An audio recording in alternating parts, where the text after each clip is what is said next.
La deuxième édition de la conférence des femmes nourricières s'est tenue le 31 juillet 2025 dans la salle des arts du nouvel hôtel de ville d'Edea. C'est à l'occasion de la célébration de la journée de la femme africaine 2025. Cet événement, organisé par un comité présidé par Madame Dongo Bambi Mirna, a réuni des femmes de plusieurs villes du pays, Edea, Douala, Yaoundé et bien d'autres, pour discuter des enjeux liés à l'autonomisation et aux opportunités pour les femmes africaines. Le thème de cette édition est droit, autonomisation et opportunités pour toutes les femmes et filles africaines partout dans le monde. La salle était comble et le programme très varié et diversifié a permis aux femmes présentes de vivre des moments édifiants et inspirants. Parmi les temps forts de la conférence, il y a eu un défilé de mode de haut standing qui a mis en valeur la créativité et la beauté des femmes africaines. Il y a eu également un défilé de plusieurs drapeaux des pays africains. Les femmes ont fièrement porté ces étendards pour symboliser l'unité et la solidarité entre les femmes du continent.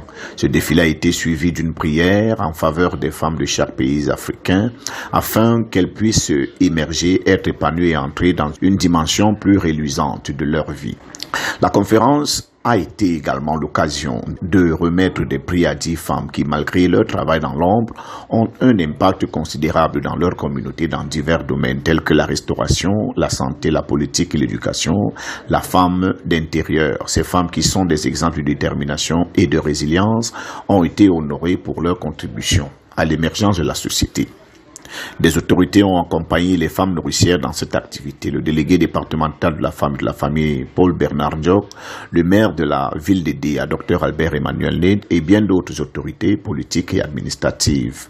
Une exposition vente a ouvert le bal des activités de la journée. Des femmes actives ont présenté des chapeaux et des accessoires pour femmes, des tenues vestimentaires, des customisations de vêtements ainsi que des bracelets originaux faits de coquilles et de perles.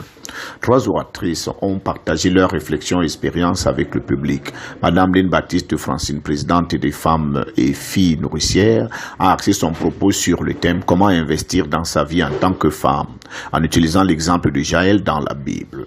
Le pasteur Becky a traité le sujet de la femme chrétienne et les traditions africaines, tandis que Madame Kofi Philomène a partagé son témoignage en tant que femme africaine vivant en France. La conférence des femmes nourricières est un événement important qui vise à promouvoir l'autonomisation et les opportunités pour les femmes africaines. Elles sont par ailleurs réjouies de voir que cet événement continue de grandir et de rassembler des femmes de toutes les villes pour discuter des enjeux qui les concernent. Cet événement a été un réel succès et a connu un impact considérable sur les participants, notamment les femmes et les jeunes filles qui ont été inspirées et motivées à se lever et à prendre leur place dans leur communauté, leur environnement, leur famille et leur business pour apporter des solutions aux besoins de leur communauté et de leur environnement. De nombreux hommes présents à la conférence ont également été touchés par les messages de solidarité et d'autonomisation et ont exprimé leur volonté de soutenir les femmes dans leur action.